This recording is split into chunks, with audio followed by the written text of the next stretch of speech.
We have a very special sales meeting today. I'm going to get through some of the house cleaning items so we can get to the main event, which we have a special speaker I'll introduce in a bit. We do have some upcoming classes. We've had some good turnouts for training the last couple of days. We've got a great training today at 1:30, I believe it is. Objection handling with Bill Mathis. That would be one that I would definitely go to if I was selling real estate. Mega RSTLM, not so far away anymore. June, we're about a month away. So if you're interested in that, and again, this is a class that's designed for an agent that would like to grow their team or is growing their team. It talks about the recruiting process, selecting the right people, disking them. You could read the flyer, but a good class for, not necessarily for the brand new agent, although they are welcome, but for the agent that is in the process of growing their team.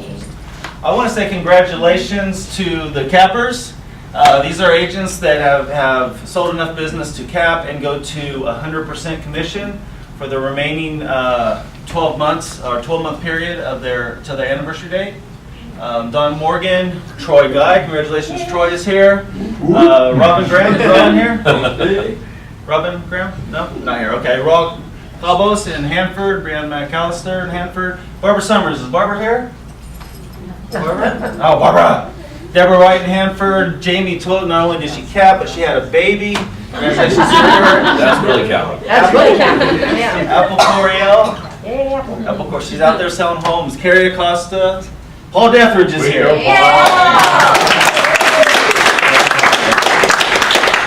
Casey Castillo in Porterville. Holly McKay in Hanford. Either of those here? If you are, just wave at me. And Troy Guy. Congratulations, Troy. Thank you. All right.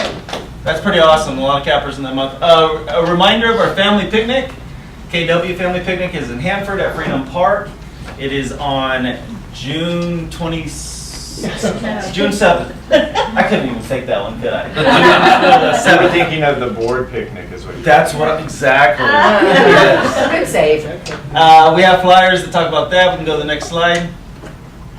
Main Street Escrow, just a reminder of the guarantee. If you're not completely satisfied, turn in a form and $150 is refunded to you. We have feedback forms, which we're starting to get on closed escrows. Those are being sent out by the escrow officers. Correct me if that's not correct.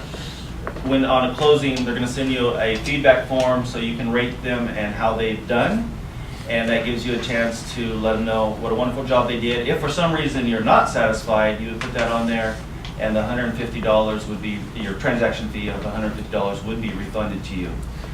So I want to keep that in mind. And then also, we're having our mega escrows for Mega Camp. Mega Camp, one of the best training seminars that I have experienced. And every time you open an escrow with Main Street Escrow, your name gets entered into a drawing. We will send one person flight, hotel, and registration to Mega Camp. And that will be based on a drawing. Based on the number of times you've opened up escrow from May 16th to August 31st. And Robin Graham, congratulations on capping. Yay! Hey, Robin. Yeah, that applies to escrows opened with Main Street Escrow, correct? Correct. Escrow is opened with Main Street Escrow. That's right. And there is a flyer on this for the exact details as I'm moving through it fairly quickly. Country Club. We have Country Club with us. Country Club is our preferred lender. We have a marketing alliance with Country Club, and we support their businesses. They support us. And Scott, you want to say a few words? Yeah, just a couple of words. I know you got a big meeting planned here. Just wanted to let everybody know rates have come down a little bit. The government stuff is sitting around 4% and conventional about 4.25%. So thank you guys for your business. If there's anything we can do, definitely let us know. Thank you. Awesome. Thank you, Scott. We also have from First American Home Buyers Protection, our preferred home warranty company, Susan Britter.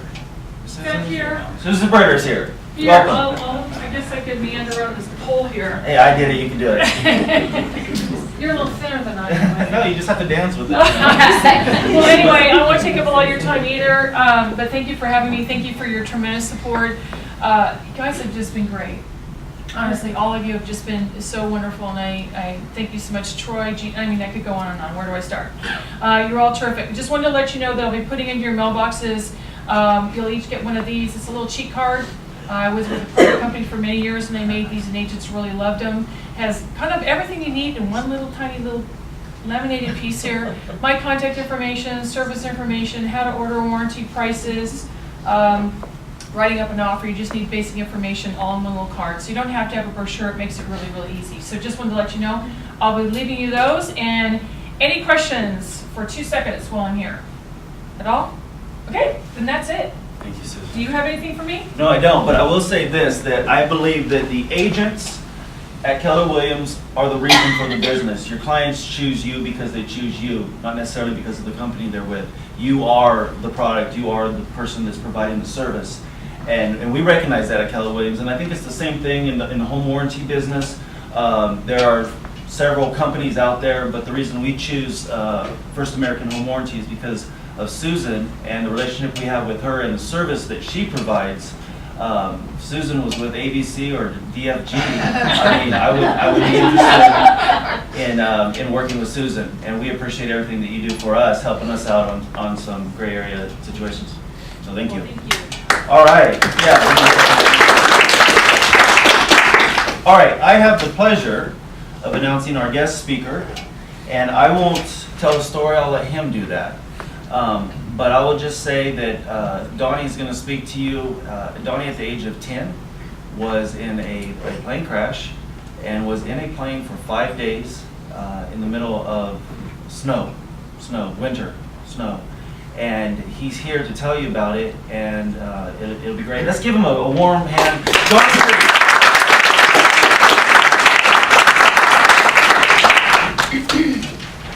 That's the picture of the plane after I got rescued. So, needless to say, the topic that I'd like to talk to you guys about, and I know you guys are in real estate, so I try and gear it to who I speak about, is, perceptions in life. You're dealing with a lot of people that come in, and a lot of times they have baggage. And you don't want to carry that baggage, but you want to be their friend. Well, realize that sometimes in life we all have baggage. And the older you get, the more you have, and the more you accumulate. And that's why you have bigger closets, or we want a 3-car garage. But needless to say, your perception on how you accomplish or have gone through that will dictate a lot onto your happiness and how you achieve your life. And that's what I want to talk about. As it was mentioned, at age 10, I was in a plane crash with my real mom and my stepdad. They both died on impact. Took them 5 days to find me. But as a kid, you bounce back. It was tough to go through at the time. Looking back, I wouldn't want to go through it again. But also, too, I'm happy with the way I am now. So therefore, I wouldn't want to change it, because I'm afraid that if I were to go back and change it, I wouldn't have achieved the happiness I have. The plane crash didn't really hurt me. I got cold. When they found me, my body core temperature was just over 80 degrees, and my body had shut down. I had frostbite and gangrene, and I lost both my legs below the knees, so I wear prosthetic legs. It's more formal. I'm at work, and I came from work, so I don't wear shorts today. But I'll run around in shorts, and that's just my acceptance. But realize that everybody's got experiences in life, and you have kind of like your bias or something based upon your past experiences will dictate how you view those, and how you view those experiences then will dictate your positive or negative feelings towards it. But realize that you're in charge of your perspectives of it, and you can change that. So, and that's what makes the difference. You can't change what you go through, but you can change how you feel. And if you ask somebody, you go see something, you ask 4 different people what they saw, they're all going to say something slightly different, or very different. And that's all based upon their perspectives. With me, yeah, everybody says, you're in a plane that, both your parents were dead, it must have been horrible. Yeah, for me, you're a young kid, so you don't really understand the concept of death, so it wasn't that bad. With me, your personality comes out. Everybody's an individual, so you have to know your strengths and weaknesses. With me, I'll just make do with what I have and be happy with it. You know, my parents were divorced, and my brother was living with my real dad and my stepmom at the time. So I learned to do stuff by myself. Because, you know, you come home, both your parents worked, and you do stuff by myself. So it wasn't as bad being in the airplane, because I had already was myself to, you know, make do, and you're able to, you know, get by with what you have. You know, my parents were divorced, so therefore the loss of my mom, although it was great, wasn't as bad because I knew I was going to a family. So I didn't really lose the family. So my concept of loss, which seems very, very strange and different, was I couldn't run and I couldn't play soccer, but I could do everything else I wanted to. And I grew up in more of an affluent family, and that was one of the reasons why we got in the plane wreck. We were told not to fly, but my parents were successful enough, they felt that they could overcome anything. Well, there's some things in life that, you know, you just don't have the power to overdo. You make a decision and you pay the price. And that being said, they died. I don't hold any anger towards them because they made a stupid decision, they paid with their life. That made me a lot happier because, hey, if I don't have any pain and I don't have any anger, you can get on with life, you can go live life. Whereas if they had lived and they hadn't been injured and I was injured, I probably would have this anger towards them. It's like, look what you did to me. Instead, it's like, hey, I'm gonna go do and look what I can do. Hey, yeah, you made a poor decision. But as you grow in life, then you realize, hey, I've made more than my fair share of poor decisions. I've had good backing and been able to get away with it. But still, you learn from it. So you realize that nobody's perfect. You're going to make mistakes, you're going to fall down, you pick yourself up. But the key to when you pick yourself up is to realize, to learn from it, to allow that to change your perspective. So therefore you don't do it again, or you get a better appreciation for what you do have. They have a saying that nobody ever vacations in their backyard, but everybody loves where they live. Well, you know, learn to appreciate what's around you. You know, be happy with it. And that's really what it is. What I had learned by going through my aspects is that you need goals in life to really be happy. You need short-term goals and long-term goals. Short-term goals are you have to have something that you want to do, and they're doable. Your long-term goals, that's your long-term dream that you want to do, but you don't have to do it, you just have to have that dream or something to go with. You know, for example, if you want to say, hey, I want to go to Africa someday, go see the safaris and go see the animals, that's great. That is a great long-term dream, but as you get older, if you haven't done it, you need to figure out something else because at some point your body's going to give out and you can't do it. And then that way, when you see these older people that are going through the depression, it's they don't have any of their long-term goals that they can go do. You ask them, hey, you know, they're asking, what's the meaning of life? And it's just like they get depressed. Instead, they should be asking what makes life meaningful. And that's where your long-term goal comes in. So you need both your short-term goals and your long-term goals to put those together to make it happen. And then questions and answers are always the best, so I'll conclude with it. But just remember that, you know, who you are makes how you see things and how it affects your life. Combine that with your goals in life because that's how you view your loss or your gains and appreciate that. But use your past experiences, but know that you can change the perceptions. And it's the perceptions that you are in charge of that makes all the difference when you go through life. And I'll leave this concept with conclusion that realize that everybody wants to live at the house at the top of the hill. And hopefully you guys sell it. But the true happiness in life doesn't come from living in that house. It comes from climbing the hill. You know, and I'll give you something. I don't know if you guys know Tom Patterson. He used to own a real estate agency in San Luis Obispo. I know him well. But he gave me a word of advice that was just so great and has carried me through a lot of the hard times. He told me that, you know, the difference between being stinking rich and dirt poor is about 10 years, and you'll probably do it 2 or 3 times in your life. And it's just one of those things that's so true. You know, you go through it and you struggle and, hey, I'm on the down cycle. And then you have these up cycles and then a down cycle. And then you realize it's a process of life. You're climbing the hill. And that's what makes it fun. But being dirt poor, it makes you appreciate what you have. But when you hit the good times, it also makes you save and makes you really appreciate what you have and what you can do with it. So, that's that. I'd love to answer questions and answers. I know I didn't talk too much about the plane crash, but my life's an open book. Other speeches I've talked about the plane crash, but I kind of tailored this towards the real estate market, and that's why I kind of shifted everything. But no question is too impersonal, no question is off limits, so please, questions and answers. A question about the plane crash I was curious about, and I'm sorry, but you said that your parents made a bad decision, they weren't supposed to fly. Was it a weather condition situation? It was a couple things.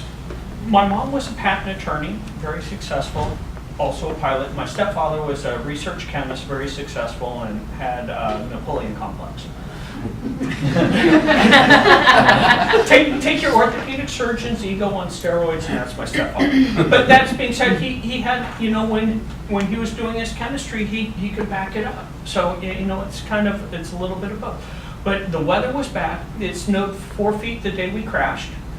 When we were taking off from Mammoth to go to Concord, they told him not to fly this route, go up to Tahoe and then cut across because it was better weather and the altitudes were lower. And then planes have what they call a service ceiling, or how high the plane can go. The path that you choose to fly has an MEA, or it's like the minimum en route altitude. That basically tells you need 1,000 feet clearance from the mountains just to pass it. Well, the plane service ceiling was 13.8, and the minimum en route altitude for the flight path we took was 15.1. Oh. So, things just don't add up. Oftentimes a plane crash are, little things that you don't think are linked together that link together to create issues. These were big glaring issues linked together that you should have known about, but you chose to go anyways. And it was one of those, it's called get-home-itis. Parents wanted me back at school the next day, and they wanted to be at work the next day. So you push the envelope. Sometimes you get away with it, sometimes you can't. So it was, planes are safe. This was completely pilot error. Well, Do you live here now? Are you local? Yes. And do you still fly? I will fly. It was all pilot error. Planes don't scare me. I haven't really flown on private planes, but that doesn't mean I won't. It's just, you just need to be safe. There is, in the pilot window, there's a window of like 300 hours to 2,000 hours that most of the crashes occur. When you're first starting out flying, you're really, really safe. And then you get comfortable with the plane, but you don't have the skills to really know what you're doing. So you have this false sense of security, and that's the window that both my parents were in when they crashed. After 200 hours, you realize that you don't have that false sense of security, and then you become more safe. So there is a window of pilot training or time or flight experience that you have a higher probability of crashing. That being said, everybody's an individual. Planes are safe. Certain pilots are safe. Certain pilots aren't. I agree. When you were in the plane, you're 10 and a half years old. Okay. And you're there for 5 days. Kind of a two-part question. Do you have vivid memories of that? And then what did you do for water, food? Okay. It's an interesting concept, which is the psychology of how the body adapts to it. Up until probably 10 years ago, I would always talk about it in third person. And to me, it's a still picture. But my body got so cold and it snowed so much the first couple of days, I think it blacked it out. So I always thought waking up it was at night because you couldn't see you because you had the 4 feet of snow making it black. That being said, I ate the snow in the back, and I can describe the scenes vividly.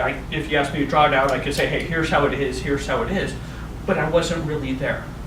So it's like the body shuts out that says, yeah, you lived through it, but it was really happened to someone else. And I look from afar in describing it, which is just a weird psychological concept, instead of saying I lived it. Now, I'll use half and half.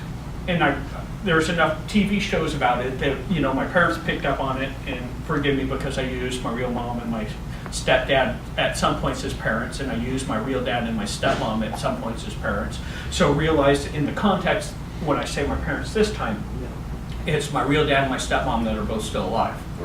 So it gets confusing, but that's just back to the concept. I always had a family to go back to, and that's just the way the mind dealt with it. So, but needless to say, it was all third person. Now it's 50-50. Of course, half of the time I'm living through it, and half the time I'm describing it.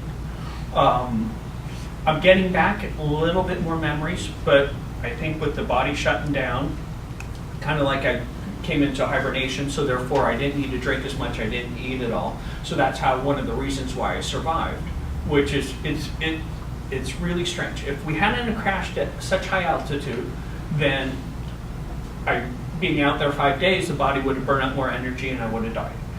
If we weren't so high, I needed the height because the lack of oxygen shut down the body more. My body got cold, it shut down more, so everything survived. But then by the height, when the helicopter came to rescue me, it was pushing the limits. The helicopter was out of fuel. If it had more fuel, it would have crashed. So it's certain things like that.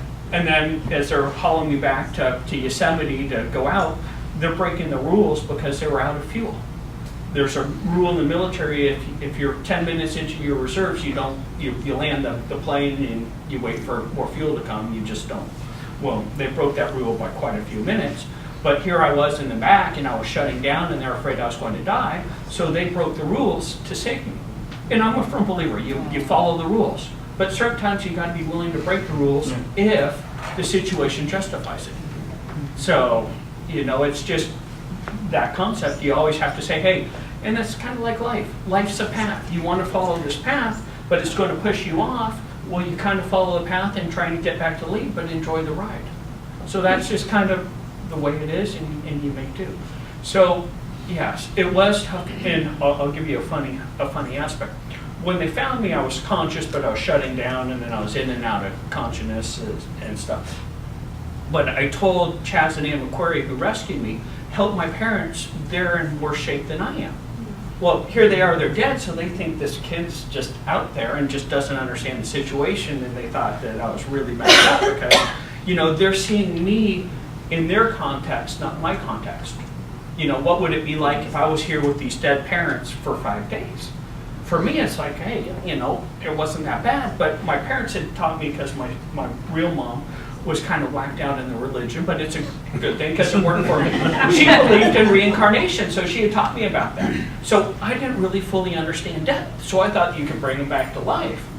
So therefore, here it is, this little kid arguing with the rescuers that, hey, this kid's about to die, and it was cold out, to help these people that are dead before helping themselves, and it's like, no, we're hauling you out. And then they're thinking, oh man, this has got to be just so tough on him, all this happened.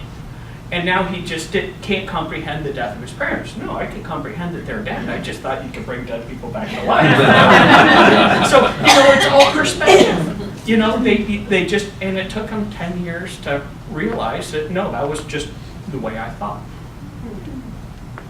After you took out a mammoth, I assume that you were cleared through Oakland Center. How long before you had taken off that you crashed? Yeah, it was within 20 minutes, but when you took off of Mammoth, it was actually Tonopah. Okay. Because Tonopah refused a flight path, so they said go up to Reno and cut left, basically. Well, as soon as it changed from Tonopah to Oakland Center, that's where the verbal flight path changed. Okay. So it was just basically however long it took to fly from Mammoth to Tioga Pass, which I think was about 20 minutes.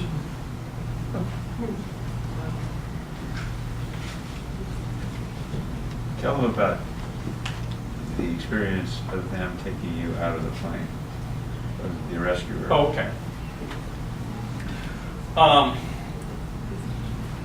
It was different reports saying different things. One report said it was -40 with wind chill. The other report said it was -60 with wind chill.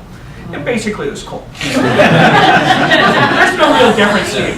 So they've got this. So the cold though and the gust are helpful because we're at such high altitude, you want that denser air so the helicopter can get more lift. As they come over the plane, it's on a steep slope. It's about 45 degrees. You can't tell, but it's 45-degree slope, and it started to avalanche. But then the plane, because it crashed into the rocks at basically full speed, wedged and made an anchor to keep the hillside from avalanching. But you generally, would land the helicopter next to the plane, hop out, get anything, pull it back, but they couldn't do it. The winds were blowing into the mountain, so therefore when you did the hover, you had to do what's called a blind hover, which is you point it straight down into the valley. So there's no reference to do that. On top of that, you're so close to the snow that the snow blows up and it basically puts you in a blizzard, which makes it no fun for that. My pants were frozen around my ankles. When you get severe frostbite, it kills your nerves and you actually get hot. So you'll find people running around naked even though they're freezing to death. And it's just, it's a weird system that the body goes through. So for some reason I had long johns on, but I had my pants frozen around my ankles. So they've got the helicopter hovering as they're trying to get this block of ice, called my pants, around my ankles free. Well, I actually got them back 25 years later, and I didn't bring them today. But well, I tried to go back to the site. I couldn't make it up the hill, but one of the people I was with then went back and found my pants. So it made for a good story. So they're pulling my pants off so I can get into the screamer suit so they could hook me to the helicopter and take me off. It takes about 10 minutes. Now, Dan, the helicopter pilot, he was a very good pilot, but he had also crashed when he was in Antarctica. Antarctica actually is very mountainous.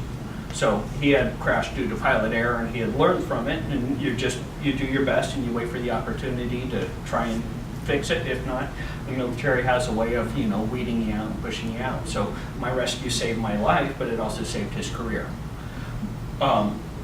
So when they're doing the rescue, Jerry comes down on the hoist, and they teach you in traffic or flight school that the first thing you do is you disengage from the cable, or you let the cable touch the ground before you pick it up because of the static electricity. Well, because of the avalanche aspect, they wouldn't let him disengage. So he was getting shocked as the helicopter's bouncing up and down, and he's got to see that as it's coming off the ground not to touch me, because if he was still touching me, I would have gone into cardiac arrest and died right then and there. So he's got this. So he's got these shocks, and as he says, it wasn't fun. So he's got this. It's cold out, and then finally, when I'm ready to go up, they start to hoist me up. Well, instead of them pushing me up because of the weight and the altitude and everything else, I pulled the helicopter down. So Reg is in the back and says, hey, you're pulling the helicopter down, ease up slightly and go. They've worked together as a team well enough to know that, you could tell he's trying to say it as calmly as he could, but the pilot knew that there was a major issue. And that's just what teamwork is and how everything goes, and that's why we have the benefit of training.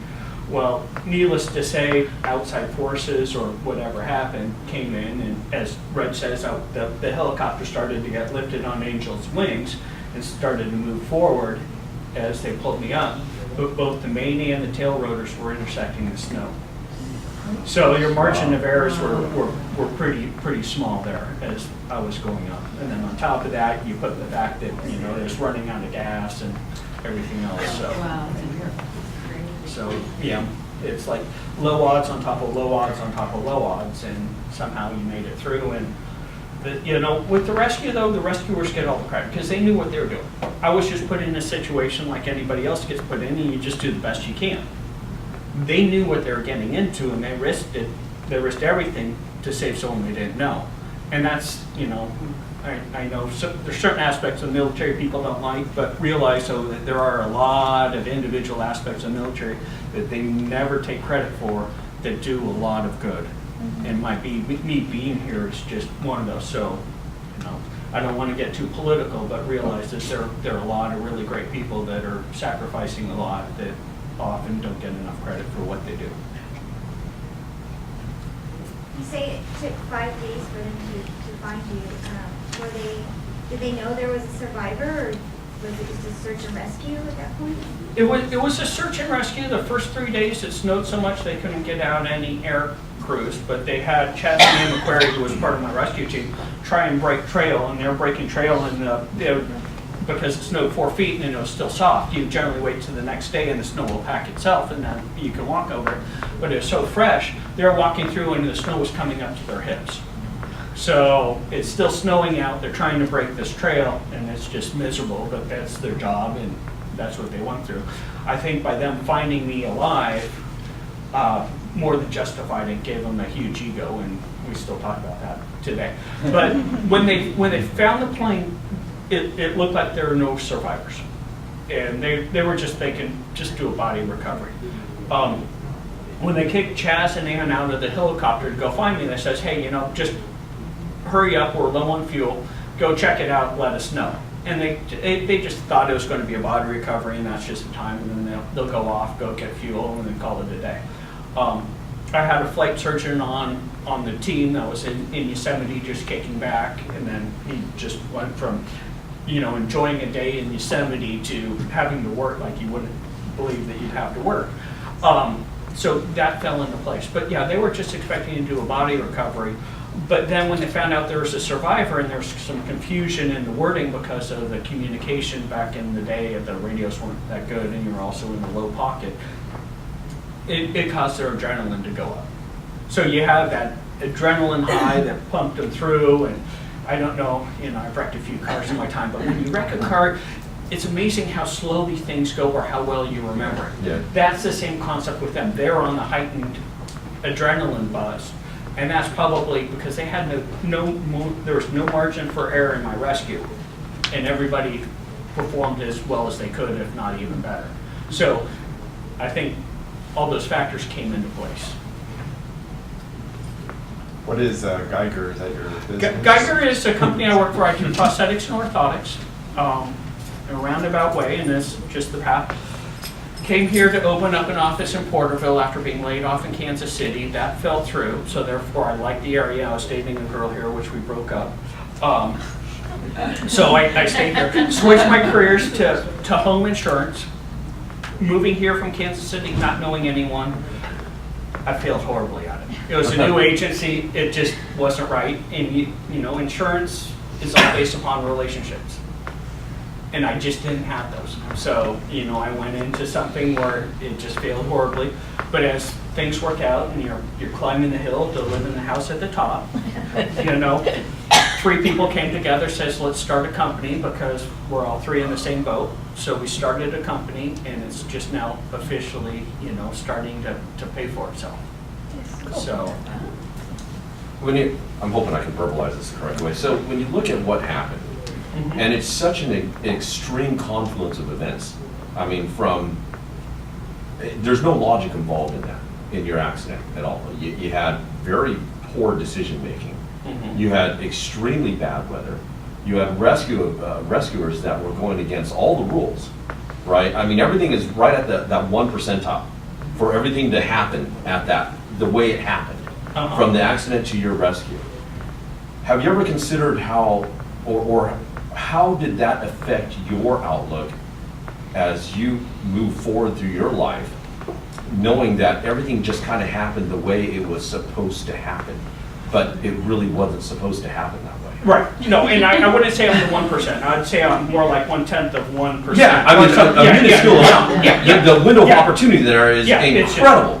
Right. So how did that affect your outlook? Okay, it was strange though, because you know I crashed at 10, which is pre-puberty. So then you find yourself. So I had a poor self-image by the time I crashed, which was really helpful.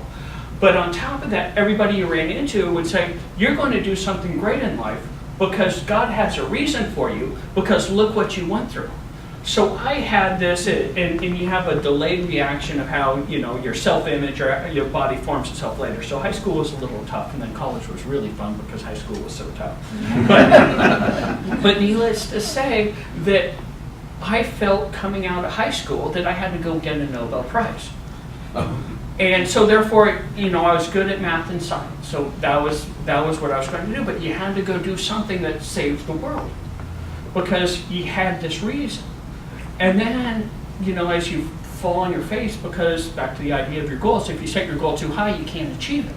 Well, my goal was too high. It wasn't achievable, or I didn't want to do it, and probably still could have if I wanted to, but that just wouldn't have made me happy. I learned through college, though, you have to do what you enjoy. When you do what you enjoy, everything else will fall into place. You'll do a better job. It doesn't seem like work. You achieve higher and higher and higher. And that's really what I learned, is that you have to do what you enjoy and then have everything back it up. yes, I do have a lot of weight on my shoulders because, whether it's, I've had discussions with my parents about this too. It's like, hey, they never charged us for the rescue, which was pretty expensive. You never send a bill. And my parents always say, hey, this is, one of the reasons why I feel a little more liberal in paying taxes than they do. And they go, no, trust us, we pay more than our fair share of taxes. You don't have to worry about that.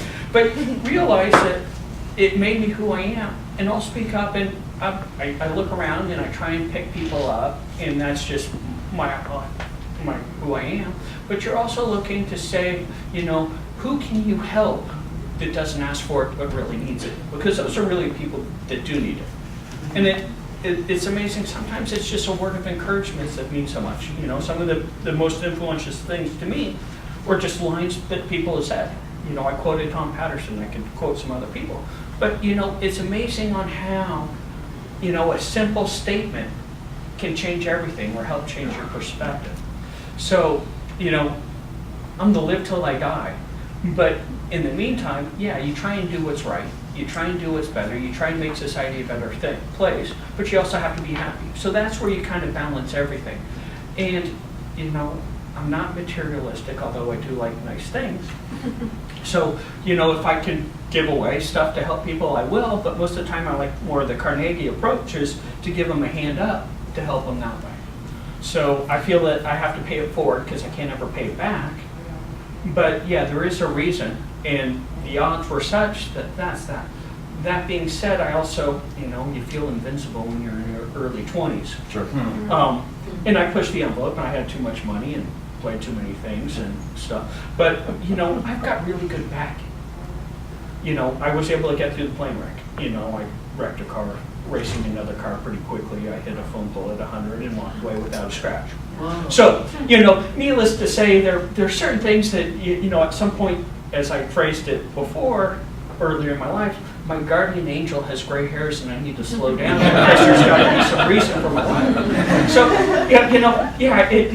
so you had this extreme of, I had to get a Nobel Prize, to, I also, I can do anything I want and I've got this backing, and if I get into trouble, everything's going to be okay.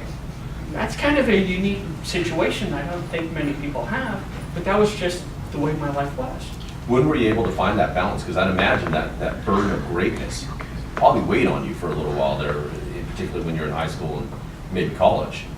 Yeah. That feeling that you, or the self-concept that I have to do something, I have to win the Nobel Prize. When were you able to find that balance, and what was it that allowed you to do that?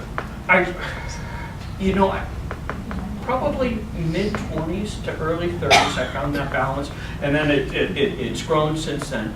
It all came back to the realization that in order to do something great, you have to do something you love. And then I'll also take back to, I don't know if you read the book Outliers by Malcolm Gladwell. You also have to have your 10,000 hours, and you have to be smart enough. Well, I already had the smart enough, but he was looking at it, you don't have to be the cream of the crop to do something great. You just have to be over this threshold and then have the other aspects carry into it. So it really is, you have to be good enough and then appreciate or do what you're enjoying. So therefore you have those other aspects or can highlight those to come together. That was that. And then, you look at it, and I would say, one of the major things is, when I was in San Luis Obispo, I was trying to track down and recover some stolen cars. Built a database to find stolen cars, which, fell on my face because the people I was working with weren't super honest and great. But the people on the other side turned out, and they were stealing the cars. They were more honest than the people I was working with. So needless to say, that's where, the transition started to come with, I love doing it, and you're able to try and better it, but then you realize that you think you're doing something better, but you're actually hurting, right, people instead. So that was where it came in, and then things went on the way, and I was finishing up school, and I got into prosthetics, and we were able to carry it on there.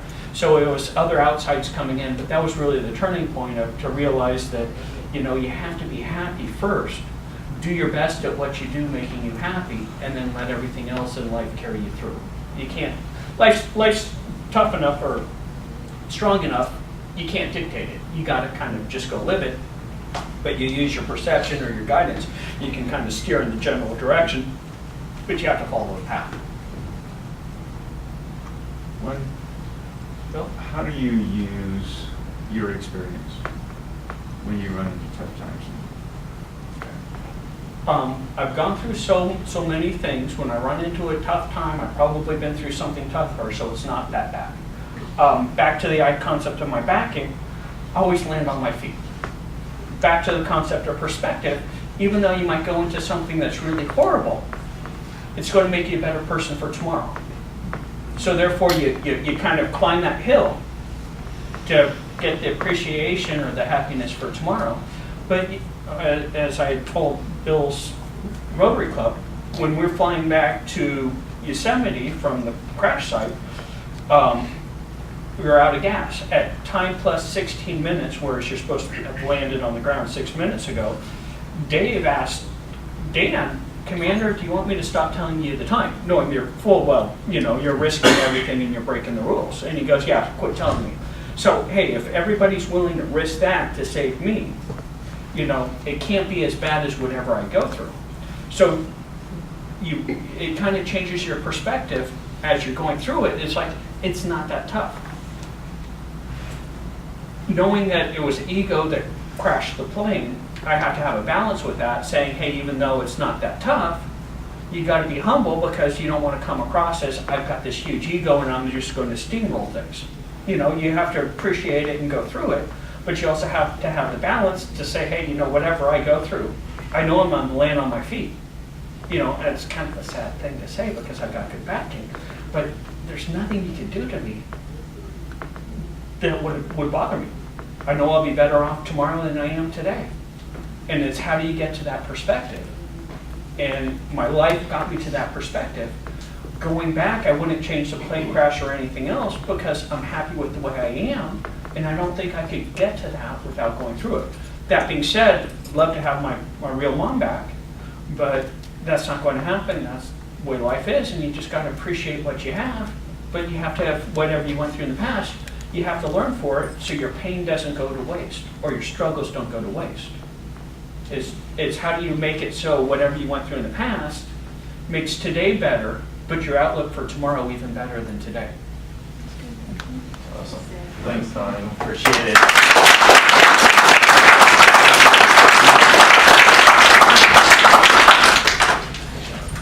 Appreciate you being here. Hey, I am too. It all wasn't my doing though. Makes my escrow problem seem a little small. My transaction problem. Okay, we're gonna wrap it up with if anybody has any success stories, buyers' wants and needs, or buckets to fill. You know how many buckets you got? One. Yeah, the introduction I wanted to make. A student had gone through my BRE class as a recent graduate, passed her exam yesterday, and is a new agent with our office. Please help me welcome Liz Moore. All right. Awesome. Welcome.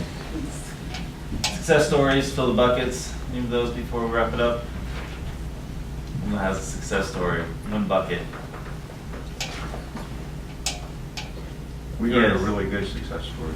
Yeah, yes, absolutely. I just wanted to thank Donnie for coming and sharing the story with us. Oh, Thank you, Donnie. It's my pleasure, and if you see me downtown, I might not remember you, but come talk to me, and if you have any other questions, really, my life's an open book. Let's go. Thank you. Very good. Do we have a home on tour, Sarah? We do. Okay. Sean Cardoza has on our team has a home on tour in the Del Lago area in Tulare. You guys would stop by. It's a 3,400 plus square foot home, 5 bedrooms, 2.5 baths, well kept, beautiful home, tile roof, 3-car garage, formal living, dining, family room, stainless appliances. It has extra pad of concrete for future RV parking if you desire. Closet organizers. It's just a lot of upgrades and well taken care of. You guys can come by. Lori's over there now. Waiting for you guys. What's the price? I'm sorry, $350, and it's 1765 Bettinelli Court in Tulare. That's in Del Lago, and it's available now for the next 30 minutes to go take a look at. Yeah, If they want she's there to. waiting for everyone. And it's open for you guys to see it. Cool. All right, very good. Thank you for being here. You guys have an awesome